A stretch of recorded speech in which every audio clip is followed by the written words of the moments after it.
ಧರ್ಮೇಂದ್ರ ಅವರನ್ನು ಭೇಟಿ ಮಾಡಲಿಕ್ಕೆ ಹೋದಾಗ ವಿಷ್ಣುವರ್ಧನ್ ಅವರ ತಡೆ ಹಿಡಿದ ಸೆಕ್ಯೂರಿಟಿ ಗಾರ್ಡ್ಗೆ ಧರ್ಮೇಂದ್ರ ಏನು ಮಾಡಿದ್ರು?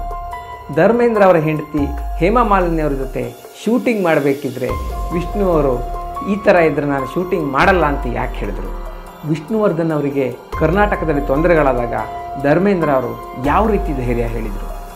ವಿಷ್ಣುವರ್ಧನ್ ಹಾಗೂ ಧರ್ಮೇಂದ್ರ ಅವರ ನಡುವಿನ ಸ್ನೇಹದ ಬಗ್ಗೆ ಒಂದಷ್ಟು ವಿಶಿಷ್ಟ ವಿಷಯಗಳನ್ನು ತಿಳಿದುಕೊಳ್ಳೋಣ ಇವತ್ತಿನ ದಂತಕಥೆಯಲ್ಲಿ.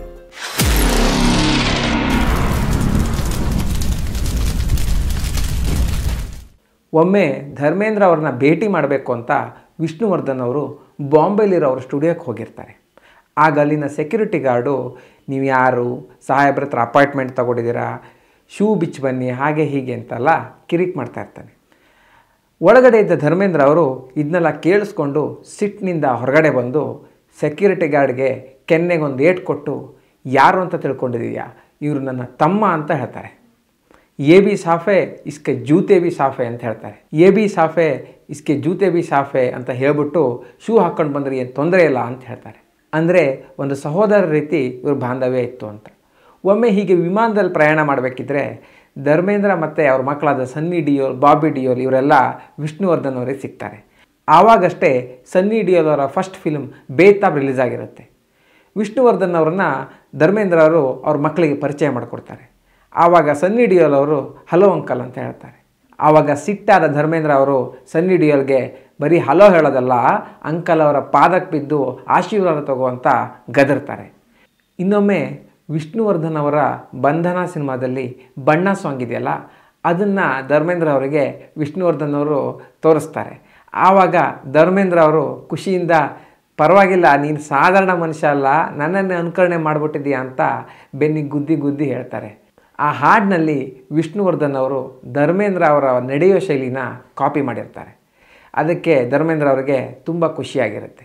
ಹೀಗೆ ಒಂದು ಸಮಯದಲ್ಲಿ ಸನ್ನಿ ಡಿಯೋಲ್ ಅವರ ಸಿನಿಮಾ ಶೂಟಿಂಗು, ವಿಷ್ಣುವರ್ಧನ್ ಅವರ ಸಿನಿಮಾ ಶೂಟಿಂಗು ಅಕ್ಕಪಕ್ಕದಲ್ಲೇ ನಡೀತಿರುತ್ತೆ. ಧರ್ಮೇಂದ್ರ ಅವರು ಸನ್ನಿ ಡಿಯೋಲ್ ಅವರ ಶೂಟಿಂಗ್ ನೋಡಬೇಕು ಅಂತ ಬಂದಿರ್ತಾರೆ. ಆದರೆ ಆ ಸಿನಿಮಾದವರು ಸಂಜೆ ಒಳಗಡೆ ಪ್ಯಾಕಪ್ ಮಾಡ್ಕೊಂಡು ಹೋಗಿರ್ತಾರೆ. ಈ ವಿಷಯ ಧರ್ಮೇಂದ್ರ ಅವ್ರಿಗೆ ಗೊತ್ತಿರೋದಿಲ್ಲ. ಆದರೆ ಯಾವುದಕ್ಕೂ ತಲೆ ಕೆಡಿಸ್ಕೊಳ್ಳದೆ ಅಲ್ಲೇ ಪಕ್ಕದಲ್ಲಿ ನಡೀತಿದ್ದ ವಿಷ್ಣುವರ್ಧನ್ ಅವರ ಸಿನಿಮಾ ಶೂಟಿಂಗ್ ಬಂದುಬಿಟ್ಟು ರಾತ್ರಿ ತನಕ ಸಮಯ ಕಳೀತಾರೆ. ಬೇಟೆ ಕಾ ಶೂಟಿಂಗ್ ನೇ ಹೋತೋ ಕ್ಯಾ ಹುವಾ, ಬಾಯಿಕೆ ದೇಖೆಂಗೆ ಅಂತ ಖುಷಿಯಿಂದ ಅವತ್ತು ಸೆಟ್ನಲ್ಲಿ ಸಮಯ ಕಳೆದ್ಬಿಟ್ಟು ಹೋಗ್ತಾರೆ. ಯಾವಾಗ ಕರ್ನಾಟಕದಲ್ಲಿ ವಿಷ್ಣುವರ್ಧನ್ ಅವರಿಗೆ ತೊಂದರೆಗಳಾಗಿ ಸ್ಟಾರ್ಟ್ ಆದವೋ ಆವಾಗ ಧರ್ಮೇಂದ್ರ ಅವರು, ನೀನು ಮುಂಬೈ ಚಿತ್ರರಂಗಕ್ಕೆ ಬಂದ್ಬಿಡು ಅಂತ ಹೇಳಿದ್ರಂತೆ. ಇಲ್ಲಿ ನಿಂಗೆ ಅಷ್ಟೆಲ್ಲ ತೊಂದರೆ ಕೊಡ್ತಾರಾ, ತುಂಬ ತೊಂದರೆ ಆದರೆ ಹೇಳು, ನಾನು ನಿನ್ನ ಸಹಾಯಕ್ಕೆ ಬರ್ತೀನಿ ಅಂತಲೂ ಹೇಳಿದ್ರಂತೆ. ಯಾವಾಗಲೂ ಒಬ್ಬನೇ ನಿರ್ಧಾರ ತಗೋಬೇಡ, ನಮಗೆಲ್ಲ ತಿಳಿಸ್ಬಿಟ್ಟೆ ನಿರ್ಧಾರ ತಗೋ ಅಂತಲೂ ಧೈರ್ಯ ಹೇಳಿದ್ರಂತೆ. ಅವರಿಗೆ ವಿಷ್ಣುವರ್ಧನ್ ಅವ್ರ ಮೇಲೆ ಯಾವ ರೀತಿ ಒಂದು ನಂಬಿಕೆ ಬಂದೋಗಿತ್ತು ಅಂದರೆ, ಒಮ್ಮೆ ಅವ್ರಿಗೆ ಬೆನ್ನೋವಾದಾಗ ವಿಷ್ಣುವರ್ಧನ್ ಅವರು ಇಲ್ಲಿ ಒಂದು ಕೆಂಪು ಮಣ್ಣನ್ನು ಕಳಿಸ್ಕೊಟ್ಟಿದ್ರಂತೆ. ಯಾಕೆ ಏನೂ ಗೊತ್ತಿಲ್ಲ, ಒಟ್ಟಿನಲ್ಲಿ ಅದನ್ನು ಹಚ್ಕೊಂಡಾಗ ಅವ್ರಿಗೆ ಬೆನ್ನು ಕಡಿಮೆ ಆಗಿಬಿಟ್ಟಿತ್ತು. ನಂತರ ಪ್ರತಿ ಬಾರಿ ಬೆನ್ನು ಬಂದಾಗೂ ಫ್ಯಾಮಿಲಿ ಡಾಕ್ಟ್ರ್ ತೋರಿಸೋಬಿಟ್ಟು ವಿಷ್ಣುವರ್ಧನ್ ಅವರಿಗೆ ಮಣ್ಣು ಕೊಳಿಸ್ಕೊಡು ಅಂತ ಫೋನ್ ಮಾಡ್ತಿದ್ರಂತೆ. ಇನ್ನೊಂದು ತಮಾಷೆ ವಿಷಯ ಏನಂದರೆ, ಏಕ ನಯಾ ಇತಿಹಾಸ ಅನ್ನೋ ಸಿನಿಮಾದಲ್ಲಿ ವಿಷ್ಣುವರ್ಧನ್ ಅವರು ಹೇಮಾ ಮಾಲಿನಿ ಅವ್ರ ಜೊತೆ ನಟಿಸೋ ಪ್ರಸಂಗ ಬರುತ್ತೆ. ಹೇಮಾ ಮಾಲಿನಿ ಅವರು ಧರ್ಮೇಂದ್ರ ಅವರ ಹೆಂಡತಿ. ಧರ್ಮೇಂದ್ರ ಅವ್ರ ಮೇಲಿನ ಗೌರವದಿಂದ ವಿಷ್ಣುವರ್ಧನ್ ಅವರು ಹೇಮಾ ಮಾಲಿನಿ ಅವರನ್ನು ಟಚ್ಚಿಂಗ್ ಮಾಡೋ ಸೀನ್ ಇದ್ದರೆ ನಾನು ಮಾಡಲ್ಲ ಅಂತ ಹೇಳ್ತಾರೆ.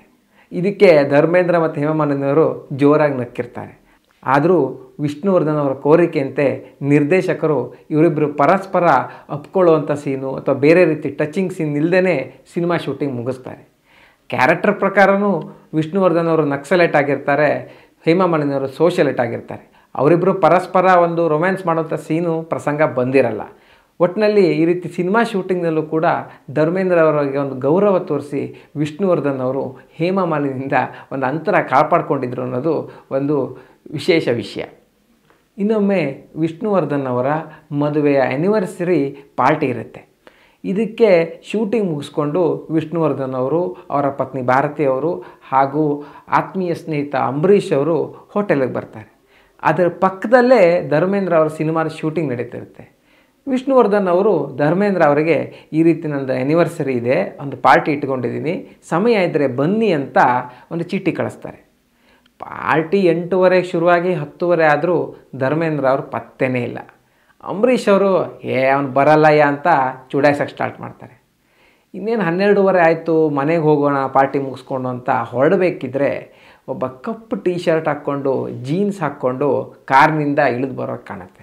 ಹತ್ತಿರ ಬಂದರೆ ಅವರೇ ಧರ್ಮೇಂದ್ರ ಅವರು ಶೂಟಿಂಗ್ ಮುಗಿಸ್ಕೊಂಡು ಬರೋ ಸ್ವಲ್ಪ ಲೇಟ್ ಆಗೋಯ್ತು, ಸಾರಿ ಅಂತ ಹೇಳ್ಬಿಟ್ಟು ವಿಷ್ಣುವರ್ಧನ್ ಮತ್ತು ಭಾರತಿ ಅವ್ರಿಗೆ ಅಭಿನಂದನೆಗಳನ್ನು ಸಲ್ಲಿಸಿ ಪಾರ್ಟಿಯಲ್ಲಿ ಫುಲ್ ಖುಷಿಯಿಂದ ಜಾಯ್ನ್ ಆಗ್ತಾರೆ.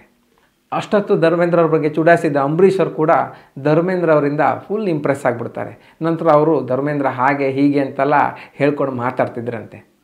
ಒಟ್ಟಿನಲ್ಲಿ ವಿಚಿತ್ರವಾಗಿ ಶುರುವಾದ ಒಂದು ಸ್ನೇಹ ತುಂಬ ಒಂದು ಆತ್ಮೀಯತೆಯ ಲೆವೆಲಿಗೆ ವಿಷ್ಣುವರ್ಧನ್ ಮತ್ತು ಧರ್ಮೇಂದ್ರ ಅವ್ರ ಮಧ್ಯೆ ಬಂದಿರುತ್ತೆ. ಈ ವಿಡಿಯೋ ನಿಮಗೆ ಇಷ್ಟ ಆಗಿದರೆ ತಪ್ಪದೇ ಶೇರ್ ಮಾಡಿ.